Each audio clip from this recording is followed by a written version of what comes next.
In 513 BC, the world's greatest superpower stood poised to crush yet another nation and add it to its empire.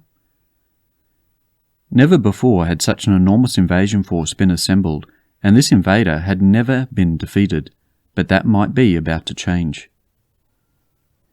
The warlord who stood at the head of this invasion force was Darius I, the king of the mighty Persian Empire.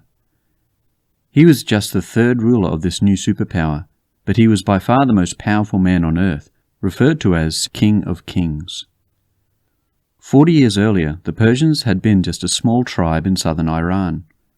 But under the first King of Kings, Cyrus the Great, this tribe had toppled the mighty Median Empire and rapidly expanded to absorb Mesopotamia, the Middle East, Asia Minor, and even the glorious Egyptian Empire. The Persian army was an unstoppable behemoth that thrived on warfare and expansion. Every territory they conquered was required to supply new units to the Persian king's forces. So with every successful conquest, Persia's armies continued to grow. By the time Darius had taken the throne in 522 BC, Persia was believed to be invincible on the battlefield. It was now the largest empire the world had ever seen.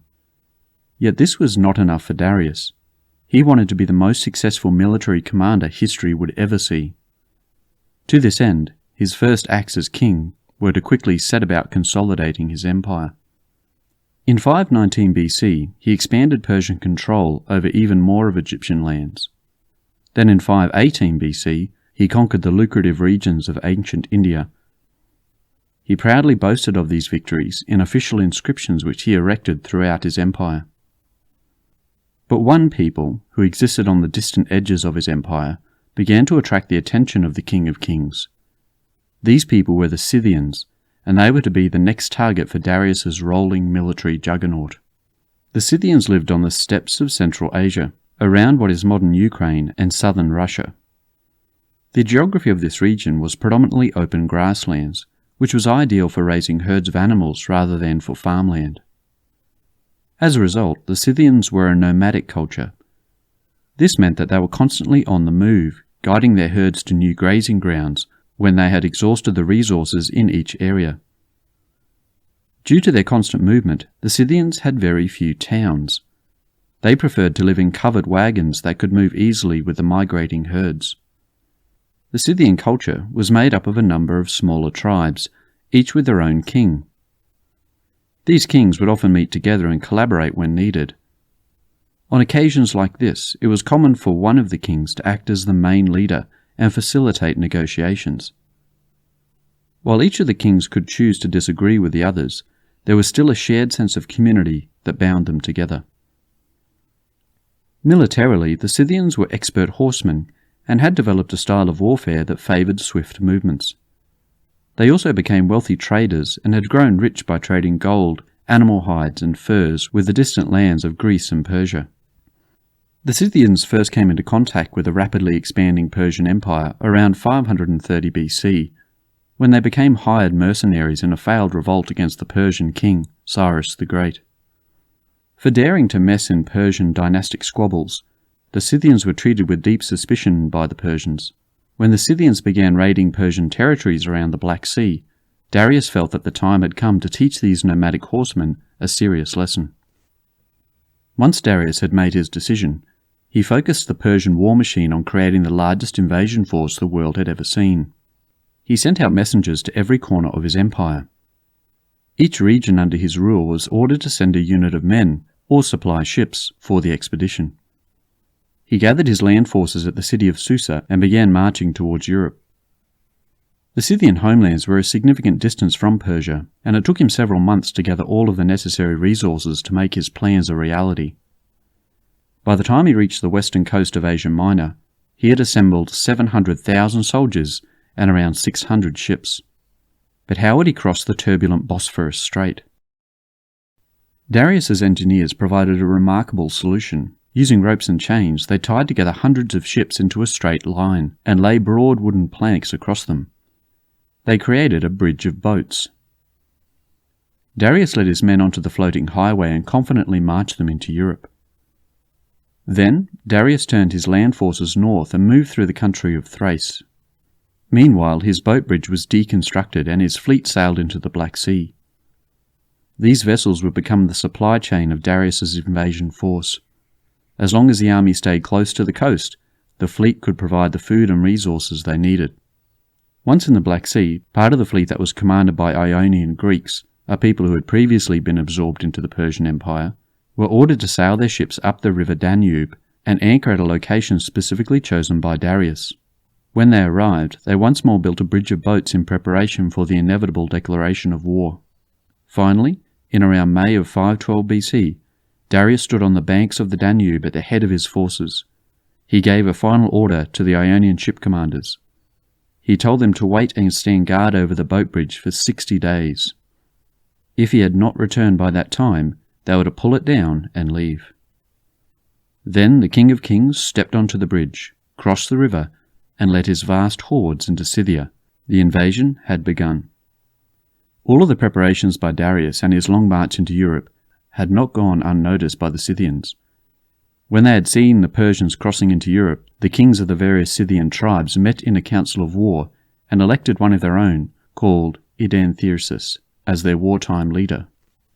As the Persians poured over the Danube, the Scythian kings gathered their children and wives into wagons and sent them north with all of their flocks. The Scythian warriors then mounted their horses and marched out to find the Persians. However, when they saw the invaders on the horizon, rather than charge forward to engage, they chose an entirely different tactic. The Scythians remained just on the opposite horizon, far enough away to be seen, but not close enough to be attacked. Once Darius caught sight of his enemy's horsemen, he ordered his armies to advance. However, the Scythians just moved further away. If the Persians marched quicker, it didn't seem to make any difference. The Scythians stayed just out of reach. This was a deliberate tactic. The Scythians were willingly evading them. Darius sent his horsemen to engage the Scythians and force them to fight him. While the two cavalry forces fought minor skirmishes, the Scythian king avoided being caught in battle.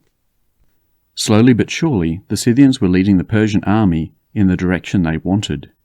Bit by bit, they were being led away from the coastline, away from the supply ships that had been providing food for Darius.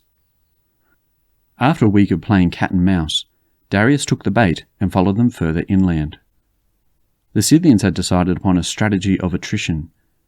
They kept leading the Persians deeper into hostile territory, stretching their supply lines and never being caught in open battle. As the Persians saw the shores of the Black Sea disappear over the horizon, they were shocked by what they saw in front of them. There were scenes of destruction everywhere. While some of the Scythians had been leading the invaders on a wild goose chase, others had been scouring the countryside and burning everything that could be used for food. Any crops, fruit trees, or natural food sources were cut down and burnt. Any sources of fresh water, such as springs and wells, were filled in with rocks and dirt. It was a barren landscape. The further Darius ventured into the Scythian heartland, the further away from food and water he became. By now, Darius began to realize that the Scythians would never engage in a traditional battle. He now saw how precarious his situation was becoming. It was clear that he had to do something to force his enemies to fight. Darius called his generals together to discuss the situation. He knew that unless he could force the Scythians into a battle and defeat them, they would never surrender. The problem was, there was no way to force them to stand still. In every other war that the Persians had fought, they would target the most important town in a country, a settlement that people would defend with their lives. But the Scythians were nomads. They had no towns at all. There was no way to force them to fight. As Darius aired his frustrations, one of the commanders said that he had been alerted to the fact that there was one town that acted as a capital city to the Scythians and their allies. It was known as Golonus, and was located in a region controlled by a Scythian ally known as the Budini. It was not too far away either. Finally, Darius had a solution. He ordered his forces to march towards a settlement at once. 2 weeks after the invasion began, Darius finally approached the town of Golonus. He was relieved to see a large wooden town almost 30 kilometers in size with high wooden walls. This war was starting to feel like traditional warfare after all. The Scythians would have to face him on the battlefield and submit to his authority. However, as his soldiers marched close to Colonus, things did not feel right. There was no movement and no signs of defenders. As the Persians came within bowshot range, no arrows appeared. In fact, the gates to the city were ajar, and the forward scouts were able to walk right up to them and push them open. As Darius entered the town with his royal guard, he was once more faced with an astonishing sight. The town was empty. It had been completely abandoned and everything of value had been taken. The Scythians would give up their only town rather than fight Darius on his own terms. Darius roared in anger. He ordered his soldiers to set fire to the entire town, and they watched it burn to the ground. Failing at his only chance to force his opponents to stand and fight, Darius set off again in pursuit. His men continued to march west again, but reached the edge of Scythia near the Volga River. The Scythians were nowhere to be seen. In fact, they had all fled north. An entire month had passed since Darius had invaded, and the Persian king had nothing to show for it. He had managed to cross the entire territory of his enemy, but his soldiers were tired, starving, and starting to suffer from diseases. Darius's army was dying, and he had not even fought a single battle. Isolated in enemy territory, the King of Kings was running out of ideas. But Darius refused to give up on his dream. Persia had never been defeated, and this was not going to be the first time. The king decided that if he couldn't force the Scythians to meet him on his own terms, then he would prepare for a long occupation of their country and make his enemies fight to take back what was theirs. Darius ordered that 8 large military forts be built, equal distance from each other, to keep watch and control over the land. While waiting for his new construction projects, Darius sent a messenger towards the horsemen that continued to follow them on the horizon, with a message for Idan-Thyrsus, the Scythian king. The Persian messenger was taken to the Scythian army and escorted into the main tent. There, sitting and waiting, were the Scythian kings. Idan-Thyrsus allowed the messenger to read Darius's words. It said, "Idan-Thyrsus, the way you have conducted yourself is confusing. Will you run away forever?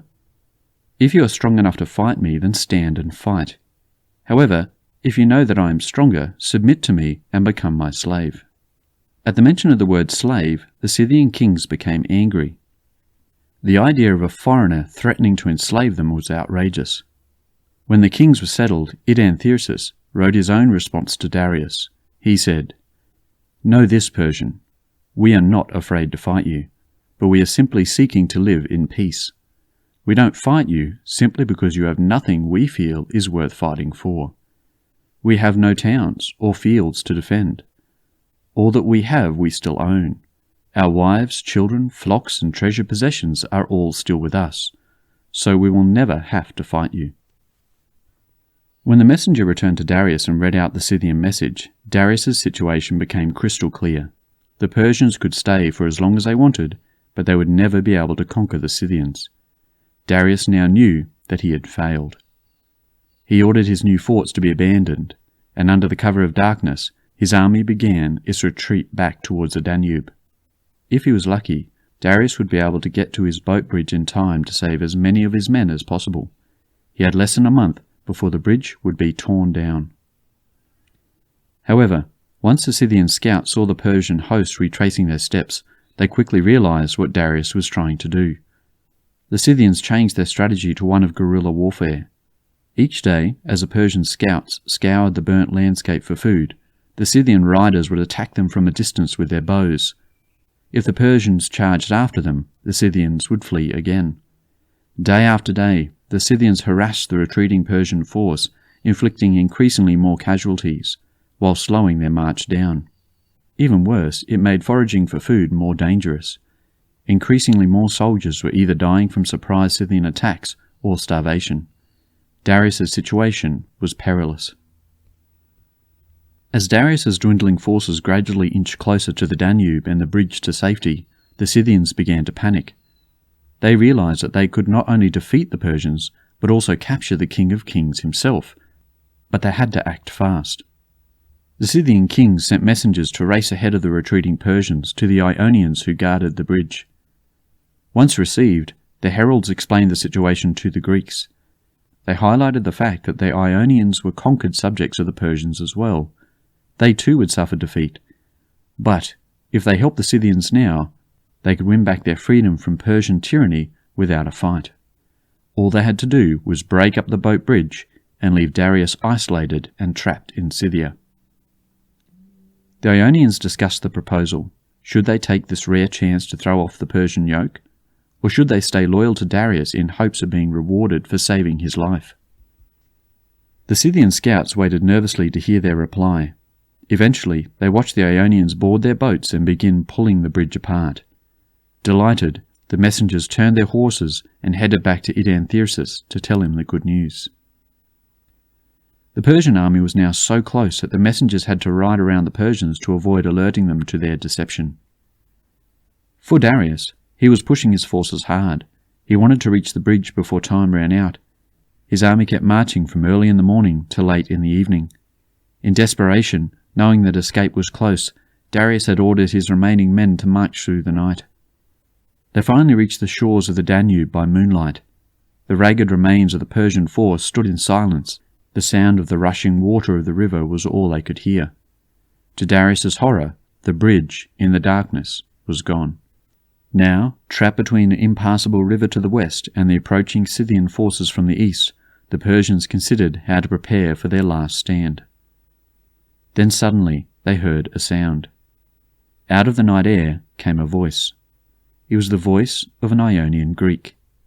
The bridge guards had not truly dismantled the bridge.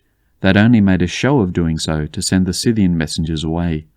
The end of the boat bridge was quickly rebuilt.